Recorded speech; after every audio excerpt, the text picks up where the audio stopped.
Hello guys, હું છું દેવ. આપનું ગુજુ ટેક સપોર્ટમાં સ્વાગત છે. મોબાઈલમાં એરપ્લેન મોડનું શું કામ હોય છે?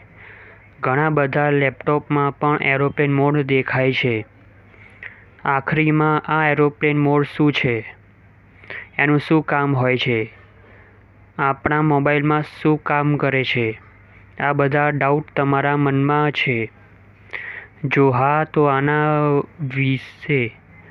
તો આના વારામાં હું તમને ડિટેલ્સમાં બતાવવાનો છું. બધા ડાઉટ્સ ક્લિયર થઈ જશે. એરોપ્લેન મોડના વારામાં તો એના માટે ઓબ્વિયસલી વાત છે, તમારે આ વિડીયોને લાસ્ટ સુધી દેખવો પડશે. તો ચાલો આપણે સૌથી પહેલાં વાત કરીએ છીએ એરોપ્લેન મોડ વારામાં.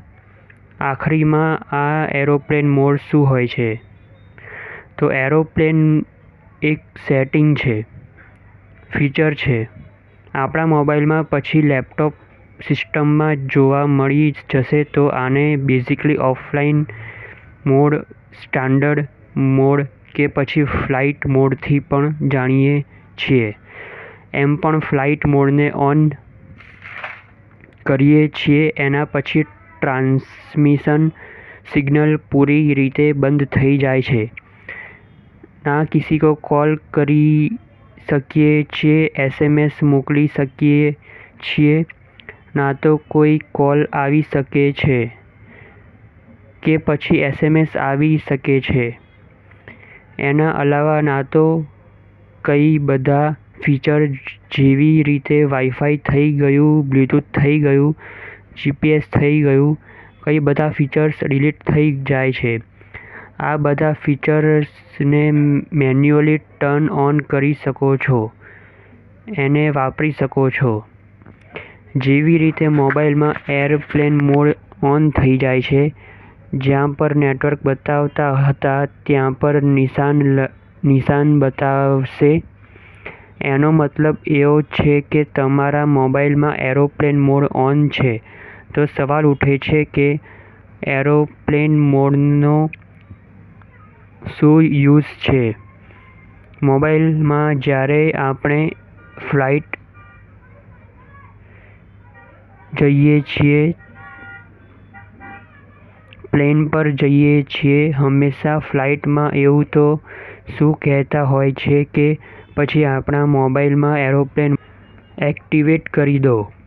જ્યારે પણ તમે કોઈ પણ જગ્યાએ જાઓ છો, જે મોબાઈલ છે એ આસપાસના ટાવરને સ્કેન કરવાની કોશિશ કરે છે, એને કમ્યુનિકેટ કરવાની કોશિશ કરે છે, કેમ કે એને 24 કલાક નેટવર્ક મળી શકે અને તમારે કોઈપણ રીતે નેટવર્ક પ્રોબ્લેમ ના હોય. પણ જો તમે એવી જગ્યા પર જાઓ છો કે જ્યાં પર દૂર સુધી નેટવર્ક ટાવર નથી, તો એવામાં મોબાઈલ છે સિગ્નલને બૂસ્ટ કરે છે.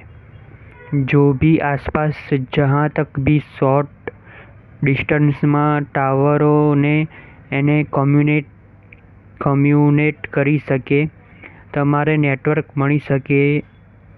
મોબાઈલમાં આજે સંપર્ક કરવાનો હોય છે કે પછી મોબાઈલ કમ્યુનિકેટ કે પછી કોશિશ કરો કે કોઈ વાર એરોપ્લેન કે સ્કેનર પર નેવિગેશન સિસ્ટમ હોય છે, એના પર સિસ્ટમ પર પ્રોબ્લેમ આવી જાય છે, જેથી આપણો ફોન હોય છે કે એ પ્લેન ક્રેશ થઈ શકે છે.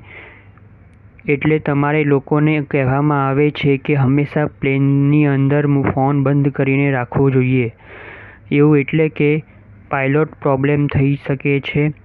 એટલા માટે તમને કહેવામાં આવે છે કે પ્લેનની અંદર ફોન સ્વિચ ઓફ કરો કે ફ્લાઇટ મોડને ઓન કરો કે ફોનને ઇસ્તેમાલ કરો. આઈ હોપ કે તમને સમજમાં આવી ગયું હશે કે બેઝિકલી શું ઉપયોગ હોય છે. કે કંઈક શીખવાનું તમને મળી શક્યું હશે કે તો વિડીયોને લાઈક કરી દો. કોમેન્ટમાં બતાવજો કે આ વિડીયો તમને કેવો લાગ્યો. તો વિડીયોને લાઈક કરી દો.